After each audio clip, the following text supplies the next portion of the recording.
कुछ शौहर जो होते हैं ना, वो अपना हर तरह का फ़ैसला चाहे छोटा हो या बड़ा हो अपनी माँ से पूछ कर करते हैं।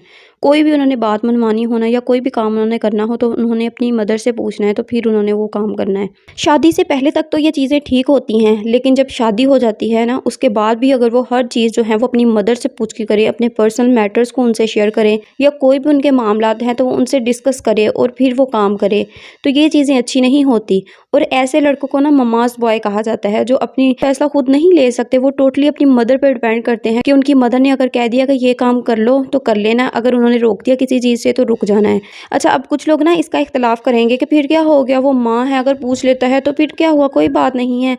लेकिन कुछ फैसले ऐसे होते हैं जो उनको चाहिए कि वो अपनी अक्लमंदी और समझदारी से लें। अच्छा देखिए, मेरी बात सुने, जब एक लड़की शादी करके आपके घर आती है तो वो टोटली आप पे डिपेंड होती है, ना कि आपकी मदर पे डिपेंड होती है। ठीक है, आपके कुछ फैसले होते हैं जो आपने उनसे पूछने होते हैं, ये समझदारी होती है कि आप उनको जो है वो आगे रखें, लेकिन हर चीज़ के फैसले जो है वो उनसे ना करवाएं। अगर आप भी इस तरह के ममाज़ बॉय शोहर के साथ जो है वो घुटकर अपनी ज़िंदगी गुजार रही हैं, अगर आपके साथ भी ये हालात हैं, अगर आपके शोहर भी हर बात जो है वो घर वालों के सामने खोल के रख देता है, हर चीज़ उनसे शेयर करता है, हर फैसला जो है वो उनसे पूछ के लेता है, और आपको अपनी ज़िंदगी में कोई अहमियत नहीं देता, तो आज की वीडियो सिर्फ आपके लिए है।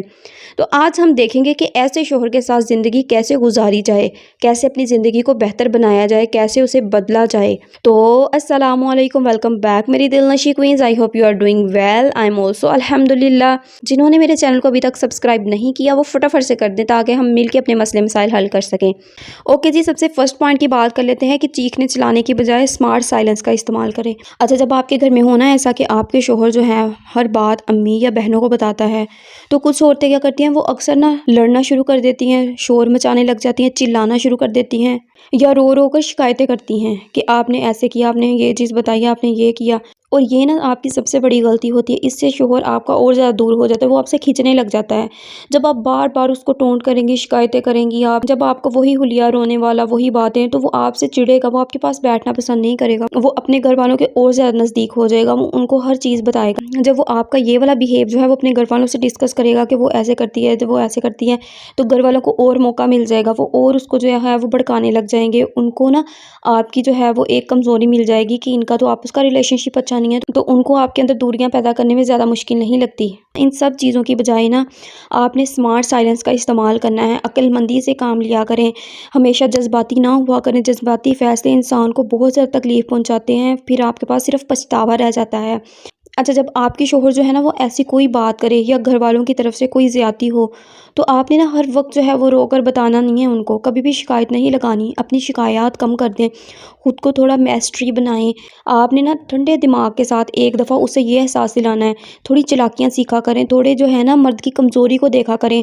जो हस्बैंड वाइफ होते हैं ना, उनको एक दूसरे का पता होता है। आप अपने हस्बैंड के साथ रहती हैं, आपको पता चलता है वो कहाँ पर पिघलता है आपके लिए, वो कहाँ पर जो है वो आपकी बात मानता है या सुनता है। उसको प्यार से समझाया करें। जो चीज़ आप प्यार से समझा सकती हैं ना, वो आप कभी भी रो के चिल्ला के नहीं उसको बता सकती। आपने प्यार से आराम से जो है वो, जब उसका मूड ठीक हो तो आपने उसको प्यार से उसका हाथ थाम लें या उसके वैसे साथ बैठ जाएं, तो आपने उनको तब बताना है कि ये जो आप बातें बाहर बताते हैं या घर वालों के साथ, या उनका जो है वो रवैया ऐसा है वो आपको बहुत ज़्यादा तकलीफ़ देता है। उनको बताएं कि मुझे आपके इस रवैये से तकलीफ़ होती है।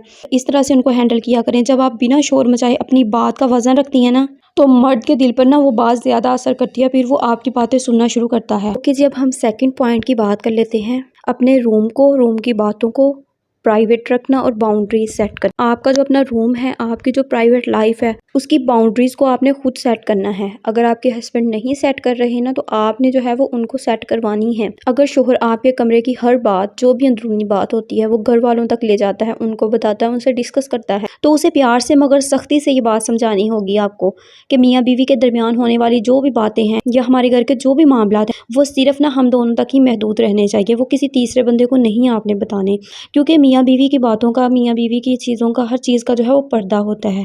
तो अपना जो है वो पर्दे को नहीं हटाना चाहिए। आपने ये चीज़ उन्हें समझानी है। अगर वो इससे ना समझ है, उनको नहीं पता कि उन्होंने जो है वो किस तरह से रहना है या किस तरह से अपनी बातें जो है वो हाइड रखनी है, तो आपने उन्हें समझाना है। आपने उन्हें यह एहसास दिलाना है कि अगर आप दोनों के दरमियान कोई तीसरा शख्स आएगा ना, तो उस शख्स के आने से ना रिश्ते की जो खूबसूरती होती है वो ख़त्म हो जाती है। आप लोगों में मिसअंडरस्टैंडिंग्स पैदा होंगी, लड़ाई झगड़े होंगे।